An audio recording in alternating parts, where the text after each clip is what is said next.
Hi, today we're making Soboro style beef. So this is a Japanese recipe. Paborito ito ng mga Japanese na binabaon sa kanilang bento box.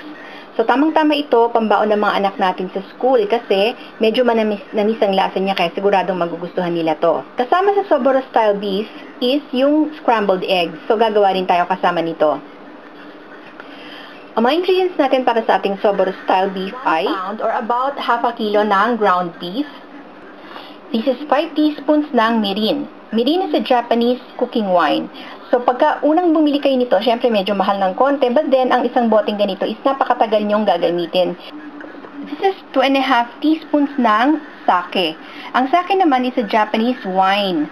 So, ito, kagaya nitong nabili ko, maliit na bote lang siya. But since, tigko-konti lang naman ang gamit natin ito, matagal din bago maubos ang isang maliit na bote. This is 5 teaspoons ng sugar, 2 tablespoons ng olive oil, and 5 teaspoons ng Japanese soy sauce. So, yung Kikkoman soy sauce, tamang-tama dito. So, yan ang mga kailangan natin para sa ating Soboro style beef.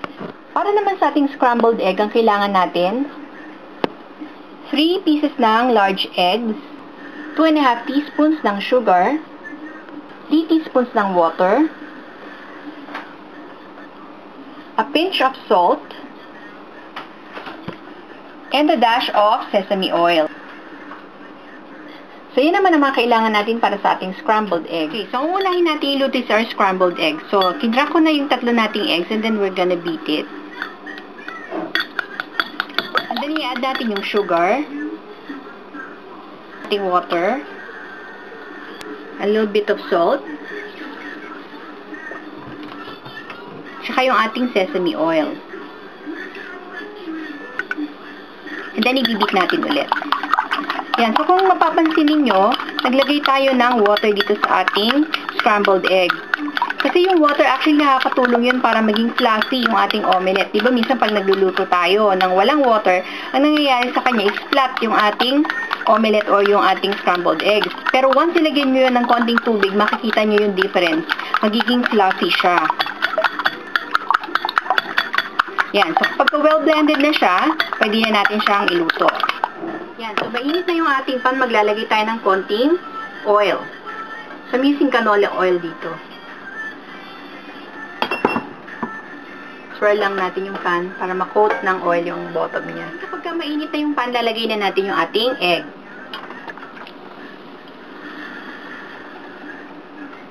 And then, hahaluin natin siya ng hahaluin kasi ang kailangan natin na omelette or scrambled egg is yung durog.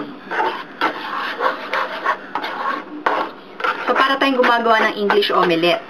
Parang ang magiging consistency ng egg natin is parang rin yung ating giniling. So, durog din siya. So, lulutuin lang natin yung egg. Balikan natin yung ating egg into little pieces. And then, set aside muna natin to. So, naluto na natin yung ating scrambled egg. Ngayon naman, lulutuin natin is our Soboro style beef. So, mainit na yung ating pan, ilalagay natin yung ating 2 tablespoons ng olive oil. And then, ilalagay natin yung ating beef. Pwede nyo rin gamitin dito chicken or turkey. So, kung ano yung gusto niyo na ground meat, pwede nyo gamitin.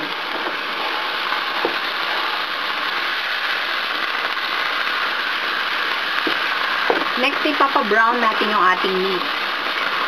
So, make sure na hiwa-hiwala yung beef ninyo pag buo-buo.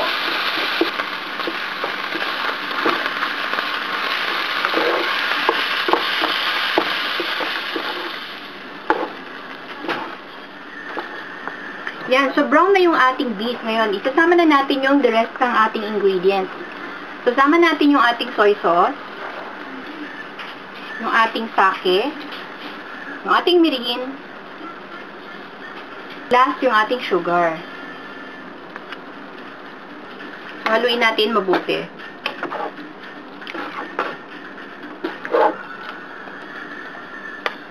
And then, pakukulin lang natin to hanggang mabawasan yung sabaw natin.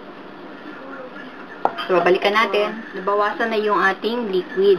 So, dapat ito, hindi siya dry na dry. So, kailangan may matira sa kanya na sabaw. Pwede na natin ngayon patayin yung ating apoy. And then, i-arrange natin to sa bento box. So, papakita ko sa inyo kung paano. Babaunin ng mga bata sa school, this is how we're going to make our bento. So, naglagay ako ng isang cutter sa gitna or shaper sa gitna. So, this is a bear. Spoon natin yung ating Soboro style beef doon sa gitna niya.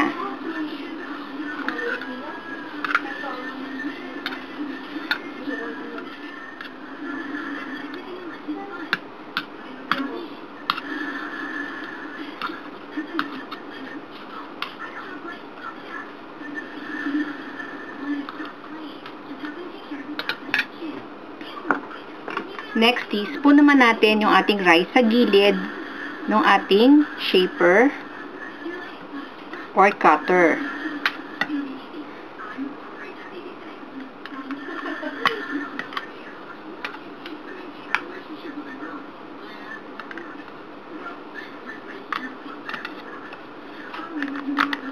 Ilalagay na natin yung rice, ilalagay naman natin yung egg doon sa ibabaw ng rice natin.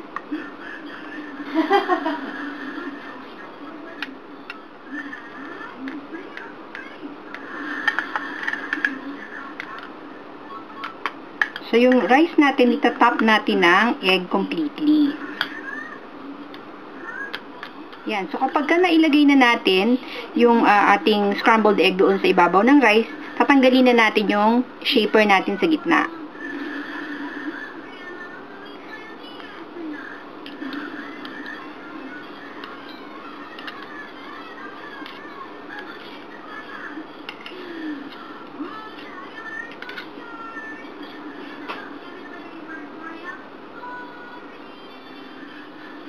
And then, lalagyan natin ng ilang steamed na green peas.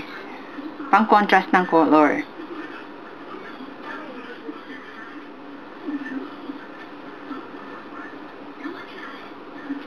Yeah, so if you want, you can also decorate the bear. So, lalagyan natin siya ng mukha para mas maganda.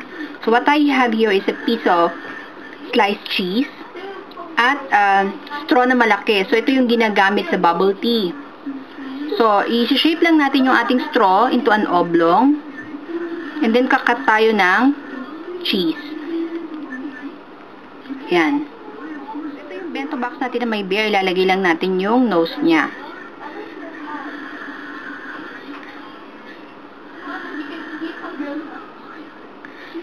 Ang gagawin natin is gagawa tayo ng face para sa ating bear. So, what I have here is a nori puncher. So, may smiley face siya na babae. And this is a piece of nori. So, this is roasted seaweed. Ngayon, gagawa tayo ng mukha dun sa ating roasted seaweed or nori. So, ipapunch lang natin siya.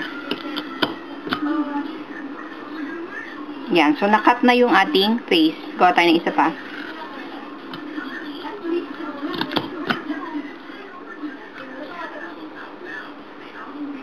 Yan. So, ilalagay na natin yung eyes ng ating bear. So, ito yung isang mata.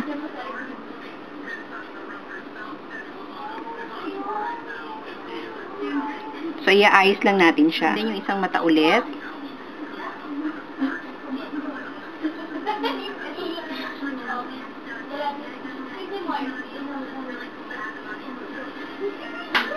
And then, i-arrange natin yung nose niya. Yan. So, if you want to make the bear into a girl, lagay natin yung ribbon niya.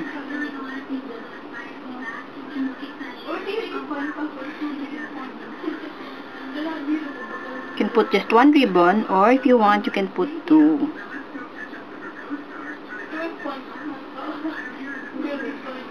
Yeah, so this is how we're going to serve our Soboro style beef.